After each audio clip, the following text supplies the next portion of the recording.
Buongiorno e benvenuti a riscoprire la Mesopotamia. Questo episodio è il primo di una serie di puntate dedicate alle missioni archeologiche italiane in Iraq, realizzate in collaborazione con l'Ambasciata d'Italia a Baghdad. L'ospite di oggi è la dottoressa Gatta, addetta culturale dell'ambasciata, che ci parlerà del rapporto tra l'ambasciata stessa e le missioni archeologiche. Buongiorno dottoressa e benvenuta. Buongiorno e grazie per questa opportunità.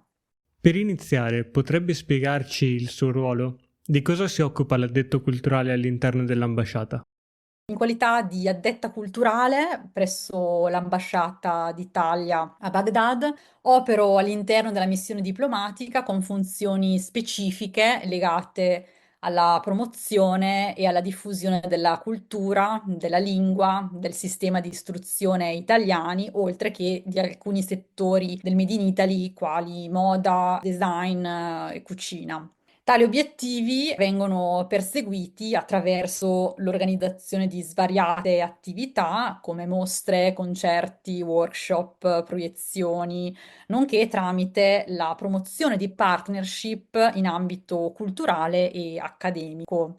In Iraq, uno dei settori culturali di maggiore rilievo e oserei dire il principale in termini di longevità e portata degli interventi è proprio l'archeologia.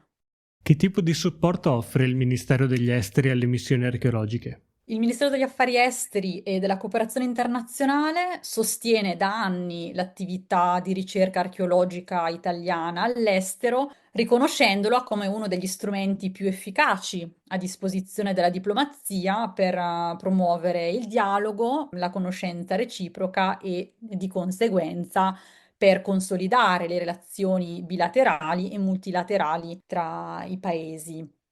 Non tutti forse sanno che esiste un ufficio alla Farnesina che si occupa proprio di missioni archeologiche e ogni anno, attraverso una selezione curata da questo ufficio, il MAECI supporta decine di progetti italiani di archeologia, antropologia ed etnologia in tutto il mondo, sia mediante contributi finanziari, sia tramite il conferimento di un riconoscimento istituzionale.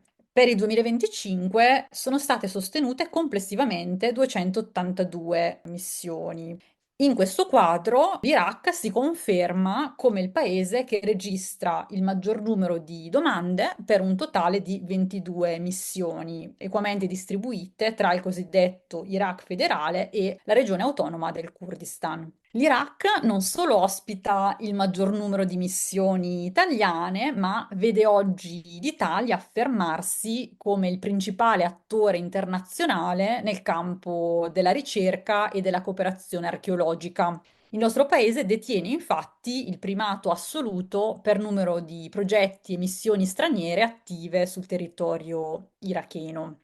Le missioni sostenute dal governo italiano garantiscono da decenni una presenza culturale e scientifica di altissimo profilo, sin dall'avvio della prima missione nel 1964 a Seleucia al Tigri su iniziativa del CRAST, il Centro Ricerche Archeologiche e Scavi di Torino per il Medio Oriente e l'Asia.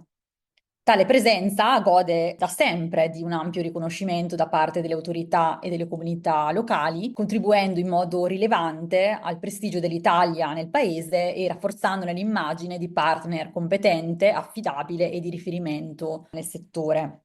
Grazie al sostegno costante della diplomazia italiana, i nostri ricercatori hanno potuto proseguire le loro attività adattando metodologie e strumenti di lavoro e sviluppando nuove forme di collaborazione con il personale locale anche a distanza. Pensiamo ad esempio al periodo della pandemia da Covid-19. In questo senso, l'archeologia italiana incarna pienamente il principio secondo cui la ricerca è collaborazione e sforzo condiviso, fondato sul trasferimento di competenze specifiche, sul rispetto dei contesti locali e sulla costruzione di relazioni durature. Ed è questo approccio profondamente cooperativo a rappresentare, a mio avviso, il principale elemento distintivo e il vero punto di forza delle nostre missioni. Qual è invece il rapporto tra le missioni e le comunità locali, dal punto di vista istituzionale, ma non solo? Che tipo di impatto vediamo nei territori in cui operano? Accanto all'indagine scientifica emerge con chiarezza la centralità del rapporto con le istituzioni e le comunità locali. Tutte le missioni operano infatti in stretta collaborazione con i vari organi competenti del Ministero della Cultura, con le sovrintendenze regionali, i musei e le università. Le attività spaziano dallo scavo allo studio dei materiali, dal restauro alla musealizzazione fino alla formazione. L'impatto sulle comunità locali è significativo sia in termini di sensibilizzazione al patrimonio culturale, sia sotto il profilo socio-economico. Nel breve periodo le missioni generano occupazione e favoriscono lo sviluppo di competenze tecniche. Nel medio e lungo termine contribuiscono alla valorizzazione sostenibile dei siti che presentano un forte potenziale turistico. A tal riguardo, c'è qualche esempio significativo di cui potrebbe parlarci? Pochi anni fa sono stati inaugurati ben due parchi archeologici nel Kurdistan iracheno, esempi concreti di integrazione tra tutela del territorio, coinvolgimento delle comunità e sviluppo del turismo culturale. Nel 2022 la missione guidata dal professor Daniele Morandi Bonaccossi dell'Università di Udine ha inaugurato a Faida il primo parco archeologico del paese dedicato al monumentale complesso di irrigazione a Siro, caratterizzato da straordinari rilievi rupestri. Rilievi a lungo minacciati da incuria, espansione edilizia non pianificata e pratiche agricole intensive.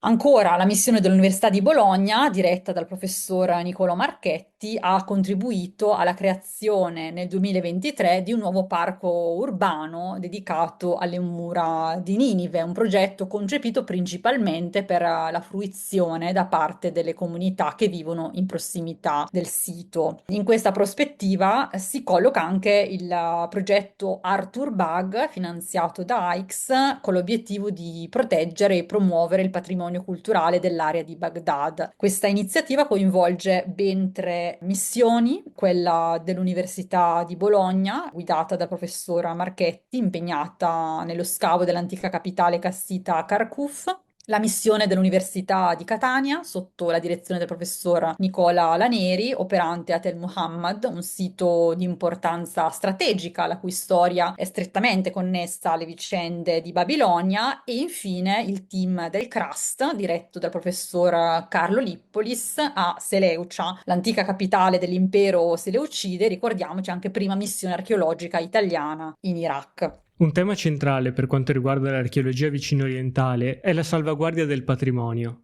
Che ruolo ha l'Italia in questo e quali sono gli interventi principali fatti o di cui magari si sta ancora occupando in questo momento? L'Italia ha svolto un ruolo di primo piano nella tutela e nel recupero post-conflitto del patrimonio culturale iracheno. Particolarmente significativo è stato l'intervento per il recupero delle opere saccheggiate dal Museo Nazionale dell'Iraq nel 2003 e nel 2015, grazie ad uno sforzo congiunto di diplomazia, istituzioni, carabinieri del Nucleo Tutela del Patrimonio Culturale e ricercatori del CRUST di Torino, in collaborazione sempre con le autorità irachene, è stata resa possibile la riapertura ufficiale del museo. I lavori di riqualificazione di diverse sezioni dello stesso sono tuttora in capo al CRUST, che ha contribuito al riallestimento delle gallerie assire, della sala dei manoscritti, della sala della preghiera e infine della galleria sumerica, la cui inaugurazione è prevista per il 2026. Di particolare rilievo sono inoltre le attività italiane di ricerca, documentazione e salvaguardia dei siti devastati dall'ISIS nel nord del paese e che contribuiscono concretamente agli sforzi internazionali di tutela e ricostruzione del patrimonio e dell'identità culturale irachena. A Atra, grande centro religioso di età partica e sito UNESCO inserito nella lista del patrimonio in pericolo, opera l'Ismeo sotto la direzione del professor Massimo Vidale. Come abbiamo già detto, le università di Bologna e Udine sono impegnate nello studio e nella valorizzazione del paesaggio archeologico di Ninive e nell'agosto 2025 l'Ateneo Friulano, con Daniele Morandi Bonaccossi, ha avviato un nuovo progetto di ricerca a Nimrud, prima capitale dell'impero neo-assiro. Le missioni italiane affrontano anche sfide contemporanee legate ai cambiamenti climatici e alle crescenti pressioni ambientali attraverso interventi di archeologia di salvataggio. In questo ambito si inserisce la ricerca della professoressa Paola Sconzo dell'Università di Palermo, dedicata allo studio dell'impatto del bacino della diga di Mosul sul patrimonio culturale dell'Alto Tigri. Analogamente, il professor Jesper Eidem dell'Università di Pisa lavora per documentare e mitigare i danni ai siti archeologici della piana di Rania esposti a fenomeni di progressivo dilagamento. Guardando al quadro generale, come si articola la presenza dell'archeologia italiana in Iraq e quali sono i principali contesti di intervento? Come già evidenziato, le missioni italiane sono presenti su tutto il territorio iracheno e coprono l'intero arco cronologico della cosiddetta terra tra i due fiumi, dagli insediamenti preistorici e protostorici ai grandi imperi mesopotamici fino alle epoche islamica e ottomana. Si tratta quindi di una presenza capillare e fortemente multidisciplinare che riflette l'eccellenza e la varietà della ricerca archeologica italiana. Oltre ai progetti precedentemente menzionati, nell'Iraq settentrionale sono attive numerose missioni di grande rilievo. La professoressa Cristina Tonghini di Ca' Foscari studia il paesaggio rurale di Mosul in età islamica, integrando archeologia, storia e antropologia, con particolare attenzione alle pratiche tradizionali delle comunità locali. Nei pressi di Dohuk, la missione dell'Università di Genova, guidata dal professor Paolo Brusasco, indaga un insediamento occupato dalla preistoria all'età islamica con un'importante fase neo-assira. Dall'Università di Udine, ancora, il professor Marco Iamoni studia la nascita delle società complesse nella piana di Nafkur, mentre la professoressa Valentina Vezzoli lavora nel distretto di Acre in un sito impiegato come caravanserraglio al fine di comprenderne il ruolo nei traffici commerciali del periodo ottomano. Nella piana di Erbil, il professor Luca Peyronel dell'Università di Milano conduce le sue ricerche sui siti maggiori di Elawa e Eliawa, con particolare riferimento alle fasi preistorica e protostorica. La missione della Sapienza, diretta dal professor Carlo Cereti, opera invece in varie aree della provincia di Sulemania, nonché presso la cittadella di Erbil, patrimonio UNESCO. Nella medesima area sono attive anche la missione dell'Ismeo, guidata dal dottor Luca Colliva, e quella del CNR, coordinata dalla dottoressa Silvana Di Paolo. In Iraq centrale operano due importanti missioni dedicate al periodo islamico, quella diretta dalla professoressa Michelina Di Cesare della Sapienza, presso il complesso Moschea Palazzo a Kufa, uno dei principali centri religiosi del paese, e la neonata missione dell'Università di Udine, diretta dalla professoressa Vezzoli, presso Samarra, città simbolo del califfato abbasside e sito UNESCO inserito nella lista del patrimonio mondiale in pericolo. Un po' più a est, nella regione di Kut, le università di Firenze e Ca' Foscari, sotto la direzione dei professori Candida Felli e Lucio Milano, conducono un progetto ambizioso di censimento e mappatura di centinaia di siti dalla preistoria fino all'età islamica. Nella Mesopotamia meridionale si concentrano invece alcune delle missioni italiane più longeve e prestigiose dedicate allo studio dei grandi centri della civiltà sumerica. La Sapienza è attiva in diversi siti. Sotto la direzione del professor Franco D'Agostino è presente a Eridu, città più antica della Mesopotamia, inserita nella lista dei siti UNESCO anche grazie al contributo italiano, e ad Abdeira, importante centro commerciale orbitante attorno alla capitale Ur. Mentre a Tel Zurgul, antica Nidin, vi è lo scavo diretto dal professor Davide Nadali.